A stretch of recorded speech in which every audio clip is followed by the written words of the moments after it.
Le discours sur l'holacratie consiste à dire que finalement, tout bien pensé, une entreprise fonctionnera mieux sans cette vieille structure hiérarchique, verticale, héritée de nos parents, voire de nos grands-parents, et qui est censée nous pourrir la vie et nous coûter très cher.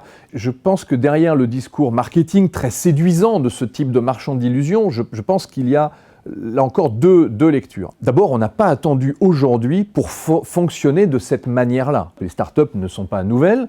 Les gens qui, dans l'automobile, dans l'aéronautique, même dans l'agroalimentaire, se mettent sur des plateaux projets pour créer, dimensionner de nouveaux produits, révolutionner les modes de consommation ou révolutionner des modes technologiques, ces gens-là fonctionnent déjà sur des plateaux projets avec une logique, effectivement, purement matricielle, où le tout est auto-organisé et ne nécessite pas d'avoir un contremaître qui vérifie tel ou tel. Donc, premièrement, ne nous trompons pas, ce qu'on nous vend comme nouveau et comme potentiellement généralisable, un, ne l'est pas, et deux, je pense, n'est pas généralisable, et je vais expliquer pourquoi. D'abord parce que je pense que anthropologiquement, l'homme a quand même toujours besoin d'un cadre et d'un chef, et pas faire de sociologie historique, mais l'ensemble des sociétés humaines se sont construites ainsi, me semble-t-il.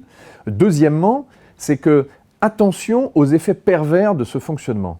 Aujourd'hui, dans les organisations, la plus grande difficulté d'un manager, c'est la gestion de ce qu'on appelle la non-performance. Or, nous sommes tous non-performants.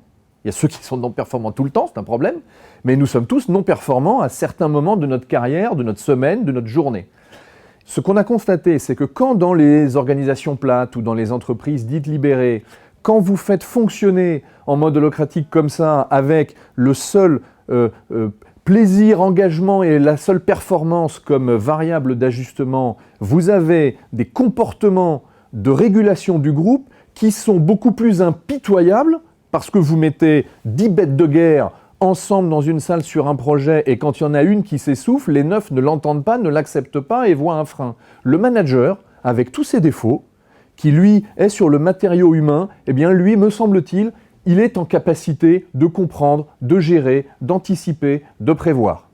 Et en ce sens, c'est la limite du modèle. Moi, je ne crois pas à l'entreprise plate, à l'entreprise libérée qui se développe partout. Et je constate d'ailleurs qu'on a besoin de managers, y compris d'ailleurs pour faire le sale boulot, et cette casquette de boss, là où beaucoup de managers souhaiteraient n'avoir que celle du leader ou du coach. Je crois que le sujet autour des millennials et des aspirations de cette génération de millennials est tout à fait cohérent avec ce que je viens de raconter.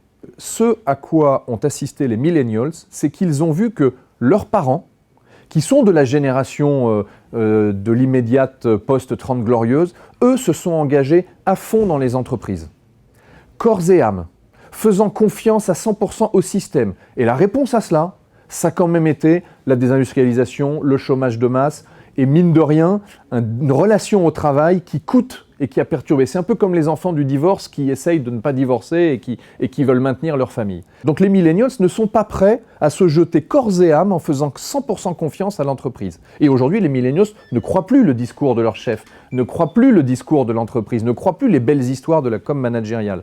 En revanche, il y a un potentiel d'engagement qui est très élevé chez eux.